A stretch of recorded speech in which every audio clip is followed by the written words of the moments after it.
Kita lagi hidup di masa di mana semua harga terasa aneh. Emas naik terus, properti jalan di tempat, tapi biaya hidup tetap ngebut. Sebagian orang mulai panik. Sekarang waktu yang tepat buat jual rumah nggak ya? Atau justru beli emas sebelum makin mahal? Sementara yang lain malah milih diam, nunggu situasi lebih jelas. Padahal dalam dunia ekonomi, yang kelamaan nunggu, seringnya ketinggalan. Kenyataannya, dunia keuangan sekarang lagi masuk ke fase transisi besar-besaran. Suku bunga global udah mulai turun, tapi ekonomi masih melambat. Dolar goyah, tapi kepercayaan pasar juga belum pulih. Dan di tengah semua ketidakpastian ini, cuma ada dua jenis orang, yang siap adaptasi dan yang terseret arus. Jadi video ini bukan sekadar bahas mana yang lebih cuan antara emas dan properti, tapi gimana cara lu mikir biar nggak salah langkah di tengah dunia yang lagi shifting ini.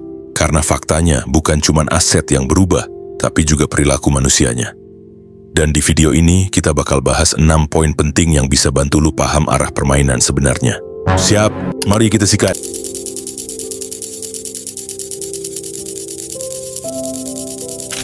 1. Properti mulai kehilangan gengsi. Dulu, punya rumah 2 atau 3 dianggap puncak dari keberhasilan hidup. Itu lambang stabilitas, keamanan, dan status sosial. Seseorang baru dibilang mapan kalau udah punya properti, nggak peduli dipakai sendiri atau cuma dijadikan pajangan investasi. Tapi sekarang realitanya berubah pelan-pelan, dan banyak orang belum sadar. Harga rumah memang masih naik di atas kertas, tapi nilainya nggak lagi sebanding sama daya beli manusia modern. Pendapatan stagnan, inflasi makin gila, sementara harga tanah terus melesat. Bukan karena permintaan tinggi, tapi karena spekulasi yang udah kebablasan selama 2 dekade terakhir. Suku bunga yang tinggi bikin cicilan KPR makin mencekik. Pajak properti naik, biaya perawatan dan renovasi juga nggak bisa dihindari. Buat banyak orang, punya rumah sekarang bukan lagi simbol ketenangan, tapi malah sumber stres baru. Generasi muda mulai sadar hal ini lebih cepat dari generasi sebelumnya. Mereka hidup di dunia yang ritmenya gesit, nggak mau terikat utang 20-30 tahun cuma demi sesuatu yang nilainya belum tentu naik secepat pengorbanannya. Banyak yang mulai mikir realistis. Ngapain maksa beli rumah kalau tiap bulan harus nyiksa diri buat bayar cicilan sementara hidup masih banyak hal lain yang bisa dijalanin? Dan ini bukan cuma perubahan soal gaya hidup, tapi perubahan cara pandang terhadap makna aset. Dulu properti dianggap satu-satunya jalan aman menuju kekayaan. Sekarang orang mulai sadar, rumah bisa jadi aset tapi juga bisa jadi liabilitas yang nyedot arus kas tiap bulan. Kita lagi nyaksikan pergeseran mindset besar-besaran. Dari generasi kumpul aset fisik ke generasi membangun arus kas. Dulu yang penting punya rumah, sekarang yang penting punya cash flow. Dulu investasi identik dengan kepemilikan, sekarang investasi identik dengan perputaran. Fenomena ini nunjukin satu hal penting. Properti udah kehilangan aura sakralnya. Bukan lagi simbol kaya, tapi indikator pemahaman. Yang ngerti mainnya bisa tetap untung lewat strategi, misalnya sewa, kolaborasi, atau flipping cerdas. Tapi yang cuma ikut tren tanpa paham, bakal terjebak di ilusi punya aset, padahal arus kasnya bocor tiap bulan. Jadi bukan berarti properti nggak penting. Cuman cara mainnya harus berubah. Bukan buat gaya, tapi buat fungsi. Bukan buat disimpan, tapi buat dikembangkan. Bukan buat pamer status, tapi buat jadi bagian dari strategi finansial yang dinamis dan adaptif. Sekarang, properti bukan lagi simbol kekayaan, dia jadi ujian. Ujian apakah lu ngerti cara ngelola aset dengan kepala dingin atau cuma numpang mindset orang tua zaman dulu yang belum tentu cocok di dunia ekonomi yang udah berubah total. 2. Emas naik karena dunia nggak pasti. Emas itu bukan cuma logam mulia, bukan sekadar benda yang bisa dijual di toko perhiasan atau angka di grafik harga pasar. Emas adalah simbol kepercayaan paling tua yang pernah dibuat manusia. Dan menariknya, manusia cuma berpegang pada emas waktu mereka udah nggak percaya sama apapun. Sekarang dunia lagi persis di fase itu. Sistem yang dulu dianggap stabil mulai retak pelan-pelan. Ekonomi global masih belum benar-benar pulih sejak pandemi. Negara-negara besar menumpuk utang triliunan dolar sementara produktivitas nggak tumbuh secepat yang mereka pinjam. Suku bunga sempat dinaikkan tinggi-tinggi buat ngerem inflasi, tapi efek sampingnya, ekonomi mulai ngos-ngosan, bisnis kecil banyak yang tumbang, dan pasar properti di banyak negara mulai retak dari dalam. Lalu, seperti pola yang berulang dalam sejarah, bank sentral akhirnya mulai nurunin suku bunga lagi. Bukan karena ekonomi udah sehat, tapi karena sistemnya nggak kuat nahan tekanan. Dan saat bunga turun, dolar mulai goyah. Kalau dolar mata uang paling kuat di dunia aja mulai kehilangan pijakan, orang-orang akan otomatis cari tempat baru buat menyimpan rasa aman. Dan pilihan paling logis selalu sama, emas. Emas naik bukan karena orang tiba-tiba pengen punya gelang lebih banyak.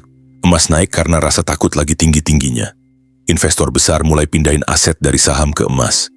Negara-negara besar kayak Tiongkok, India, Rusia, bahkan beberapa negara Timur Tengah mulai menambah cadangan emas mereka secara diam-diam. Mereka tahu, ke depan dunia bakal lebih sering remeh terhadap dolar. Masyarakat kecil juga ikut-ikutan, bukan karena paham ekonomi global, tapi karena insting bertahan hidup. Mereka ngerasa uang di tabungan makin nggak ada artinya. Harga barang naik, gaji stagnan, dan nilai rupiah terus tergerus. Di titik itu, emas terasa seperti satu-satunya hal yang masih bisa dipercaya. Makanya setiap kali dunia lagi kacau, entah karena perang, krisis energi, atau politik global, harga emas selalu melonjak. Itu bukan kebetulan, itu refleksi dari psikologi manusia yang lagi kehilangan rasa aman. Dan yang menarik, emas nggak butuh promosi. Dia nggak butuh kampanye, nggak butuh iklan. Nilainya muncul bukan karena sistem, tapi karena kepercayaan. Emas sudah ada sebelum dolar lahir, sebelum bank sentral berdiri, dan mungkin bakal tetap ada bahkan setelah sistem finansial modern runtuh. Itulah kenapa orang bilang semakin dunia kacau, semakin emas bersinar. Bukan karena emas jadi lebih berharga, tapi karena kepercayaan manusia terhadap sistem modern mulai memudar. Dan selama manusia masih takut kehilangan kendali, selama mereka masih butuh sesuatu yang nyata buat dipegang, emas akan terus hidup, bukan sebagai simbol kekayaan, tapi sebagai simbol keamanan yang langka. 3. Risiko euforia dan panic buy. Setiap kali harga emas naik tajam, selalu ada satu pola klasik yang berulang, manusia lupa diri. Bertahun-tahun mereka nggak peduli sama emas, nggak tertarik, nggak baca berita, nggak ngerti fundamentalnya. Tapi begitu muncul headline besar di TV dan media sosial, harga emas tembus rekor sepanjang masa. Mereka langsung panik, takut ketinggalan, dan buru-buru ikut beli tanpa ngerti kenapa harga itu bisa naik dari awal. Itulah yang disebut euforia finansial, momen ketika orang bukan beli karena paham, tapi karena nggak mau kelihatan ketinggalan. Fenomena ini udah kejadian berkali-kali sepanjang sejarah. Tahun 1980 harga emas dunia sempat melonjak hampir 4 kali lipat. Orang-orang yang tadinya skeptis tiba-tiba antre beli emas. Tapi nggak lama setelah itu harga emas anjlok dan butuh hampir 30 tahun buat balik ke harga yang sama. Yang beli karena panik akhirnya nyerah di tengah jalan. Hal yang sama juga terjadi di 2011, harga emas nyentuh puncak hampir $1.900 per ounce. Orang-orang bilang ini bakal naik terus. Lalu pasar berubah arah. Yang nggak sabar jual rugi. Yang sabar dan paham justru kalem karena mereka tahu emas bukan alat buat cepat kaya. Masalah dari euforia adalah ia ngasih sensasi semu tentang keamanan. Lu ngerasa aman karena semua orang juga beli hal yang sama. Lu ngerasa benar karena mayoritas sepakat arah harga bakal terus naik. Padahal dalam dunia investasi, kalau semua orang udah di satu sisi kapal, biasanya waktunya kapal itu miring. Dan inilah ironi besar di dunia finansial. Semakin ramai orang bicara tentang satu aset, semakin besar kemungkinan aset itu udah lewat fase cuannya. Bukan karena asetnya jelek, tapi karena sentimen pasar udah terlalu tinggi. Harga emas bisa diam selama bertahun-tahun. Dia nggak seperti saham atau kripto yang punya pola cepat naik dan jatuh. Dia bergerak lambat seperti pergerakan waktu. Dan disitulah banyak orang kejebak. Mereka beli di puncak karena panik, lalu kehilangan sabar ketika grafik berhenti bergerak. Akhirnya jual rugi dan bilang, investasi emas itu percuma. Padahal yang salah bukan emasnya, tapi niat lu waktu beli. Kalau lu beli emas karena takut ketinggalan, lu sedang investasi pakai emosi, bukan logika. Tapi kalau lu beli karena sadar fungsinya, buat lindung nilai dari inflasi, ketidakpastian, dan pelemahan mata uang, lu nggak peduli harga naik atau turun minggu depan. Karena lu tahu, emas bukan buat main jangka pendek, tapi buat menyelamatkan nilai jangka panjang. Yang bikin banyak orang kalah di pasar bukan kekurangan uang, tapi kelebihan rasa takut dan kurangnya kesabaran. Takut ketinggalan, takut salah langkah, takut nggak ikut tren. Tapi ironisnya, justru rasa takut itulah yang bikin mereka kehilangan peluang. Jadi kalau hari ini lu lihat harga emas naik terus, jangan buru-buru ikut arus. Ambil napas, lihat data, dan tanya diri lu sendiri. Apakah gua beli karena ngerti atau karena panik? Karena dalam dunia investasi yang paling sering kalah itu bukan yang miskin, tapi yang ngambil keputusan karena takut. Kalimat pamungkasnya gini, ketika semua orang mulai berlari, kadang langkah paling bijak adalah berhenti dan mikir dulu ke arah mana mereka sebenarnya lari. Keempat, saat investor besar justru belanja. Ini bagian yang paling sering dilewatin orang, tapi justru disinilah bedanya antara mereka yang sekadar bertahan hidup sama mereka yang naik kelas setelah badai ekonomi lewat. Setiap kali berita penuh dengan kata-kata kayak resesi, harga anjlok, krisis global, mayoritas orang refleks panik. Mereka buru-buru nahan uang, stop investasi, jual aset apapun yang mereka punya, dan berharap nanti kalau udah aman baru mulai lagi. Masalahnya waktu yang mereka tunggu, momen aman itu biasanya datang setelah peluangnya lewat. Dan di balik layar ketika media sibuk menakut-nakuti publik, para investor besar justru lagi tenang. Belanja dalam diam. Mereka bukan nekat, tapi terlatih untuk melihat di balik kekacauan. Mereka tahu satu hal yang sederhana tapi dalam banget. Harga murah nggak datang dua kali.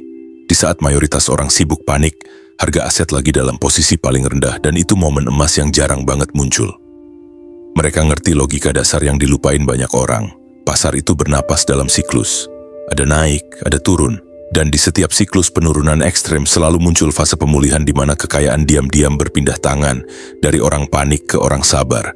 Kalau lu perhatiin krisis 2008 atau pandemi 2020, polanya sama. Waktu semua orang ngerasa dunia mau kiamat, ada segelintir orang yang malah tenang beli saham, beli tanah, beli bisnis yang hampir bangkrut. Beberapa tahun kemudian mereka muncul lagi, bukan sebagai korban krisis, tapi pemenang yang tumbuh dari reruntuhan. Bukan karena mereka jenius, bukan karena mereka punya insider info, tapi karena mereka ngerti. Uang besar selalu bergerak lawan arah emosi massa.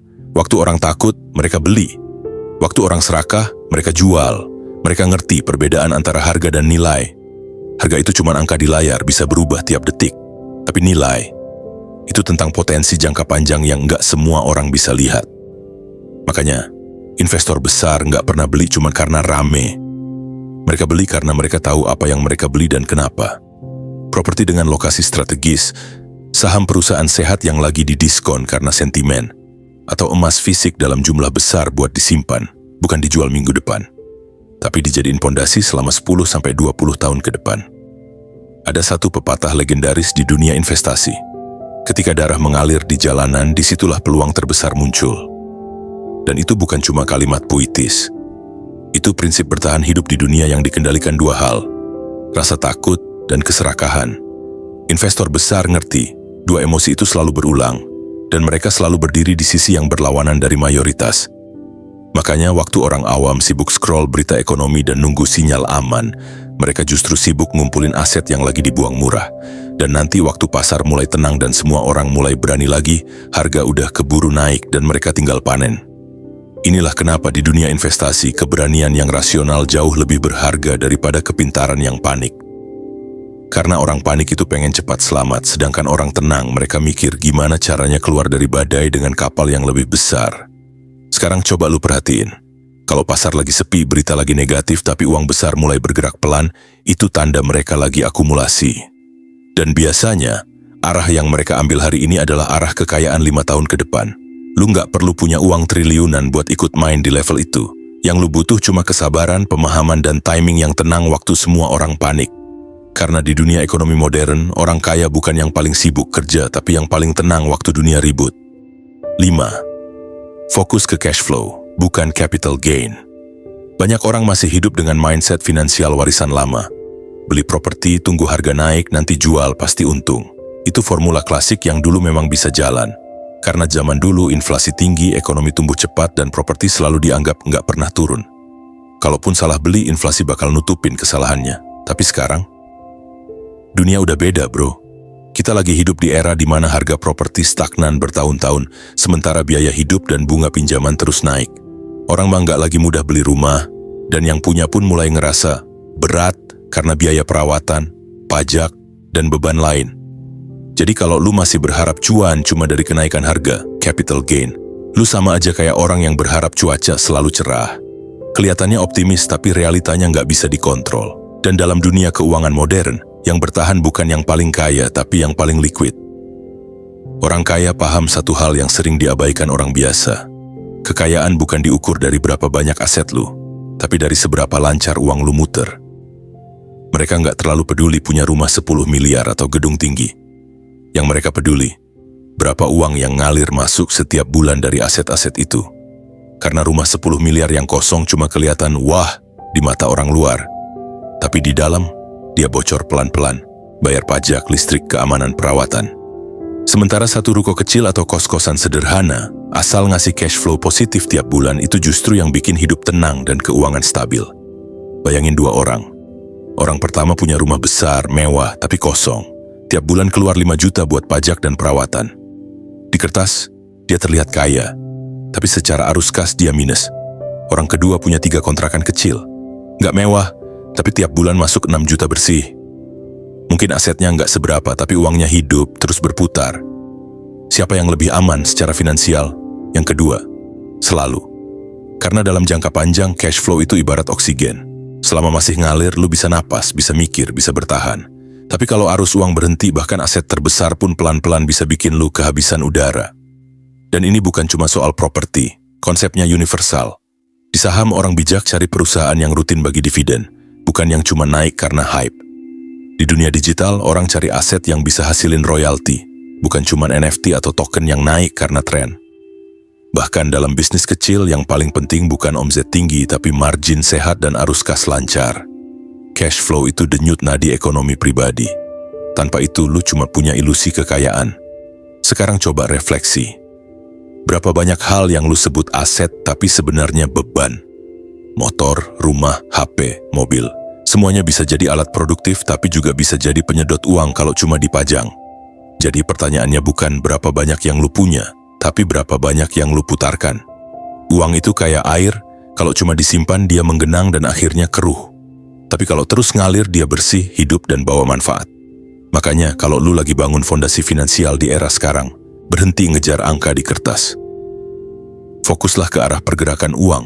Lu nggak butuh aset besar, lu butuh aliran kecil yang konsisten. Karena uang yang ngalir pelan tapi pasti jauh lebih berharga dari angka besar yang diam di satu tempat.